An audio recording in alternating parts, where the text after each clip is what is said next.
नमस्कार। आज हम आपके सामने दशा माता की कहानी लेके आए हैं।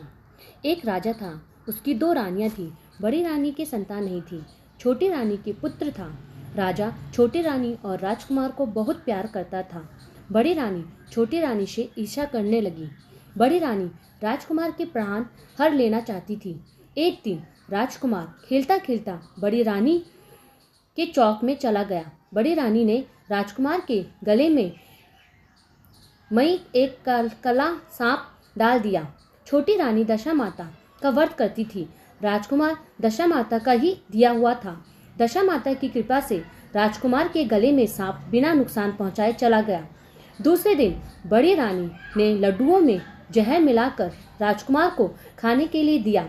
राजकुमार जैसे ही लड्डू खाने लगा तो दशा माता एक दासी के रूप में धारण कर आई और राजकुमार के हाथ से लड्डू छीन लिया। बड़ी रानी का यह वार भी खाली गया। रानी को बड़ी चिंता हुई कि किसी भी तरह से राजकुमार को मारना है। तीसरे दिन जब राजकुमार फिर बड़ी रानी के आंगन में खेलने गया तो रानी ने उसे पकड़कर गहरे कुएं में धकेल दिया। चूंकि कुआं बड़ी रानी के आंगन में बना हुआ था, इसलिए किसी को पता भी नहीं चला कि राजकुमार कहाँ गया। लेकिन जैसे ही बड़ी रानी ने राजकुमार को कुएं में धकेला तो दशा माता ने उसे बीच में ही रोक लिया। इधर दोपहर हो जाने पर राजकुमार के ना लौटने पर राजा व छोटी रानी को चिंता सताने लगी। दशा माता को भी इस बात की चिंता हुई, राजकुमार को उसके माता पिता के पास किस प्रकार पहुंचाया जाए। राजकुमार को तलाश करने वाले कर्मचारी निराश होकर बैठ गए। राजकुमार व छोटी रानी पुत्र शोक में रोने लगे। तब दशा माता ने भिखारी का रूप धारण किया और राजकुमार को गले से लगाया राजद्वार पर पहुंची।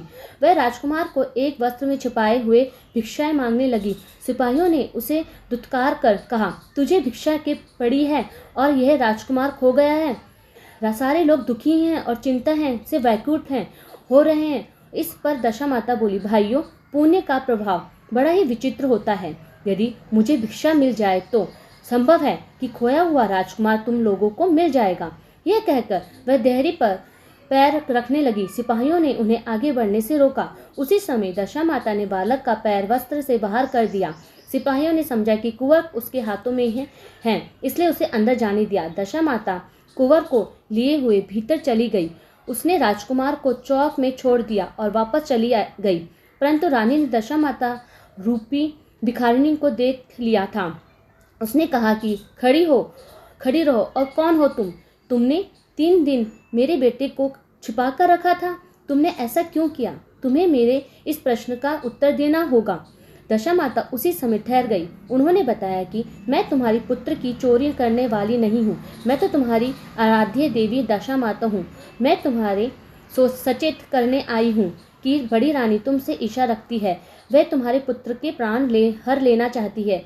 एक बार उसने सारी बीती हुई बात बताई कि किस तरह से बड़ी रानी ने उसके बेटे को मारने की कोशिश की थी।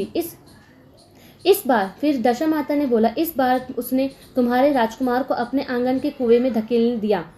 फिर इस समय सुनकर छोटी रानी दशा माता के पैरों में गिरकर क्षमा मांगने लगी। छोटी रानी विनती भाव से बोली, जैसी कृपा आपने मुझ पर दर्शन देकर की है, मैं चाहती हूँ कि आप सदैव इस महल में निवास करें।